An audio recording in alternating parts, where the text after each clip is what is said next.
один из лучших игроков страны с Hidden модом, а также обладатель 700 pp скора. Приветствую вас на нашем канале. В этом выпуске мы расскажем вам про AxFB.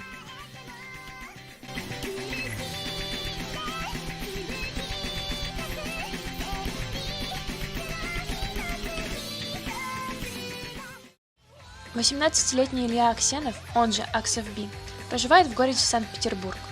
Начал играть в ОСУ в возрасте 12 лет, в сентябре 2014 года. Узнал про игру абсолютно случайно, смотря стрим на Твиче. Спустя пару месяцев он купил графический планшет и понемногу начал набирать уровень.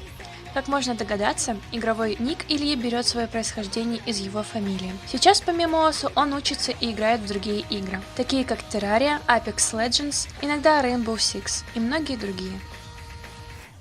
Илья чувствует себя комфортно при игре на картах от 200 до 220 BPM.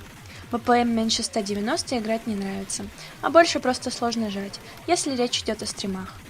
С бёрстами дела обстоят куда лучше, но по большей части все зависит от карты.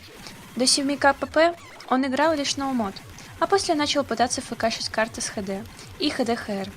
ДТ на тот момент у него не получалось, и он забил на него. Раньше сильной стороной Ильи были джампы. Сейчас в большинстве аспектов у него вполне равное состояние, за исключением стримов. Они самые нестабильные.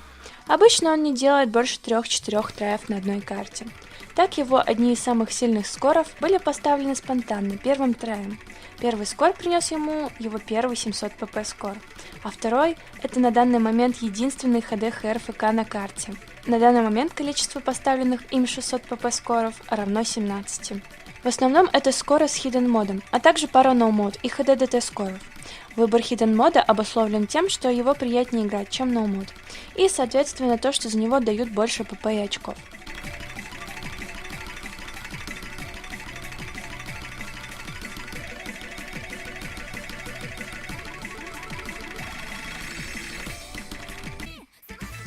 Раньше Илья равнялся на Кукизи и Рафиса.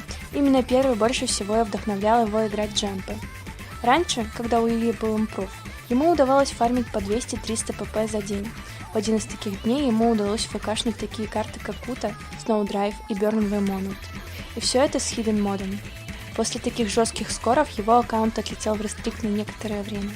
Но вскоре был разбанен. Сейчас же он просто играет карты, которые ему нравятся, и постепенно улучшает свои умения в разных аспектах, редко задумываясь о фарме. У него нет цели зафармить как можно больше pp, но даже если он играет в фармилки, то лишь до тех пор, пока это интересно и не скучно.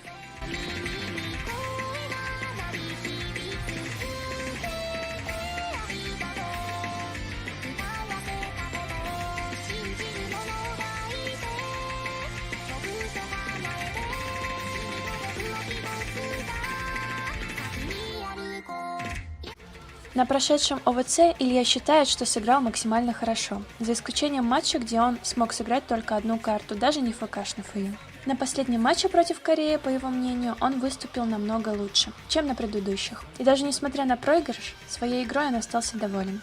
Вне зависимости от турнира, нервы у Ильи присутствуют всегда, разумеется, мешая играть. Избавиться от них он не может, поэтому параллельно с игрой их приходится контролировать. В целом Илья любит турниры, за исключением одного минуса. Порой нужно играть тогда, когда совсем не хочется.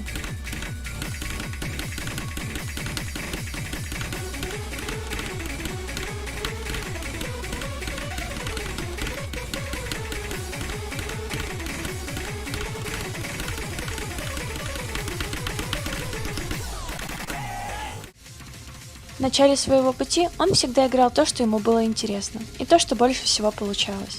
И лишь в 2019 году начал интересоваться другими аспектами игры, и, соответственно, импровиться в них. Можете воспринимать это как небольшой совет.